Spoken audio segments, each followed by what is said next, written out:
I'm Anthony Gallegos, an editor at IGN, and I play a level 56 witch doctor named Chuff. Normally we like to do second opinions features for all our games, and we wanted to do something special for Diablo 3. So instead of doing a standard written piece, we decided to put the editors who've been playing hours and hours on camera. Without further ado, here's Diablo 3 Second Opinion.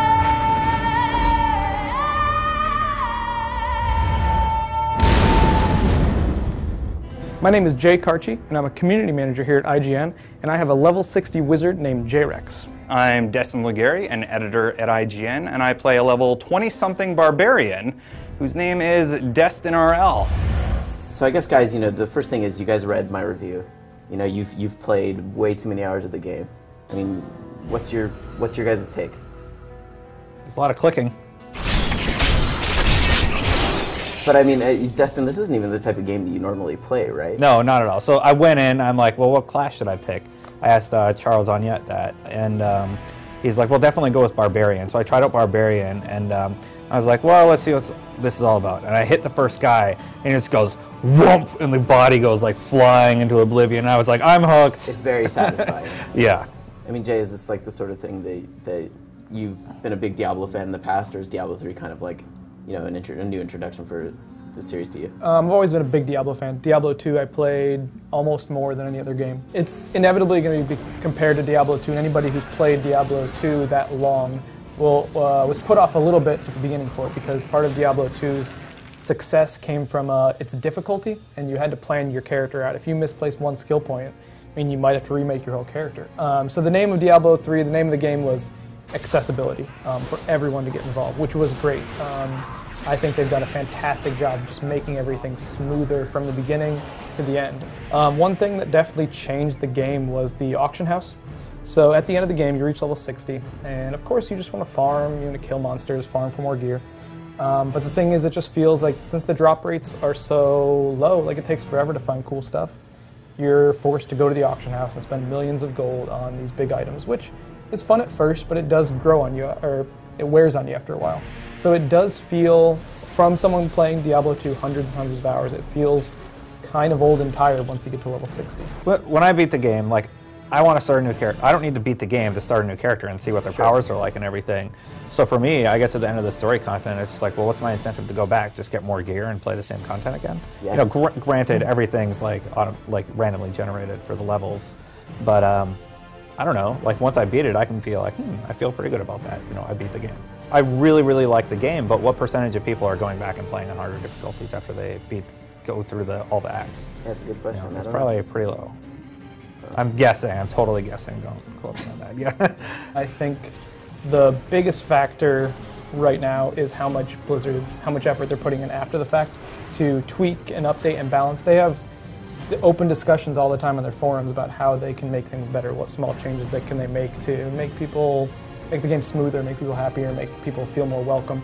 And I think that's the big factor for me. I think what they put together is an amazing piece of groundwork that they'll build on for years to come. My thing with Diablo is, like, I can't sit down and play for 5 minutes. If I sit down, I'm hooked for like at least an hour. Like, it's so hard to put down once you start, and like they really nailed that. Hi everybody, I'm Dan Stapleton, Editor-in-Chief of GameSpy. I play a level 55 monk named Floob. What's up guys, it's Clements from IGN. I play a level 50-something wizard named Pwama in Diablo 3. I think that generally, I certainly won't speak for you, unless you want me to. Oh, go. I will certainly say, for the most part, my opinions of Diablo 3 are very positive. It mostly lives up to this extraordinary amount of hype that I had going into that launch. And then just a few things, mostly nitpicky stuff, have kind of come up, especially after doing the multiple playthroughs, which I usually don't do with single-player games. Yeah, this is the first game I've ever played where I immediately played and immediately started again. Exactly. Like, without even a break. I mean, I think that's what we've all done, is we clear it on normal, and then you jump right into hell, sometimes on the same, playthrough, or the same, session that you're playing on.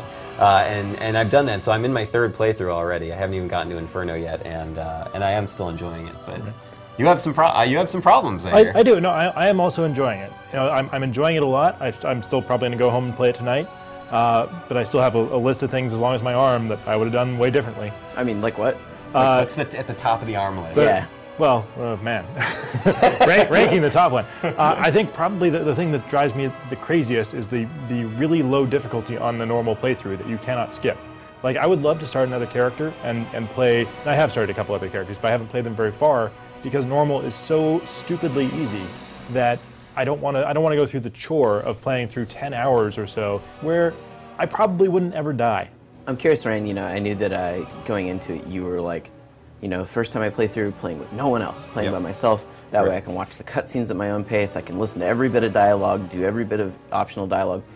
I mean, to me, I found the story kind of, well, there was no kind of, but I found the story underwhelming, you know, it's like, but I was... It was, yeah, it's not, I mean, I wouldn't say it is a highlight in storytelling in games, but I don't know, I enjoyed it, and just because I guess maybe I just really love the sort of classic melodrama of good versus evil, I mean, that stuff amuses me at the very least, and I thought that what they did in Diablo 3 was fun and fine. I mean, Dan, is the story something you even care about when playing like a Blizzard game in general? Oh, yeah, and I thought the story was frankly poor. It was very cliche, the dialogue was very hammy, and even things like... Cormac is hammy? Come on, Cormac is quite possibly the greatest character to ever grace modern gaming. He is hammy. There are, yeah. Cormac. The bodies of innocents are strewn across the sands. We must make them pay. You know, we've been a little bit hard on it in this little segment, but again, we are still playing it. We are still having fun. I don't know what the longevity of it's going to be. It's going to require a lot of balancing, but I think that's true of Diablo 2 as well. I think you know, people look back at the response Diablo 2 got. It's like, oh my God, this is totally broken. And then a few patches later and an expansion later, we're only a month and a half in. I don't think that. I think that some of the stuff popping up saying, oh, Diablo is waning and dead and blah blah blah. I think that's a little premature. I would say that it's exciting to think, what is the Diablo 3 experience going to be like in 2 years? Just even that amount, and I think that's really exciting and something to look forward to. Hey, I'm Charles Onyett. I run PC coverage here at IGN, and I play a level 60 barbarian named Shog. My name's Casey Lynch. I'm editor-in-chief of IGN. I'm playing as a level 48 witch doctor named Scro-Magnon. Diablo 3 is a game that there's so much to it that I don't think you get the full experience just playing it through once. And it's designed to be played like all the way up to where you are with your barbarian. You're like in Inferno mode. What I really appreciate about the progression through it is how much the actual gameplay experience changes as the difficulty ramps up. So it's not just, oh, now I'm on Nightmare, whatever, this is a breeze. It becomes a little bit more challenging on Nightmare, and then when you get to Hell, you realize that it's the champion packs, the rare enemies that are running around that get more attack types, and it almost has like a bullet hell kind of feel to it eventually, when there are just so many things flying around on screen that you're trying desperately to move your character around and, you know, yelling at your screen and flipping out. It gets really intense. It's a really you know, sort of engaging experience. But some of the things that I found are disappointing about the game, first of all, the mood of the game. Compared to especially Diablo 2 and Diablo 1, they were really high tension, really serious kind of experiences. Do you think they made a mistake by brightening it up as much as they did? I don't even think it's necessarily the colors. Maybe it's just the music I don't feel is quite as good as it was in Diablo 2. The characters are just so unlikable in the game that I couldn't sympathize. You didn't like with. the Templar? Can we have more of that, please? Okay, so the followers, yeah, if you do play... My wife's like, who is that? A worthy foe. Like, how many times is Asmodan going to tell me that me blowing up all his stuff didn't matter? An empty victory over a useless tool. I mean, Diablo has never been about story, although the story's... I wouldn't even say it's so-so. I thought the story was good. I think the execution, to your point, is a little iffy. But as you said, Anthony, like the loot system, just constantly wanting to find that next reward to keep you playing, to power up your character so that you can kill things more efficiently.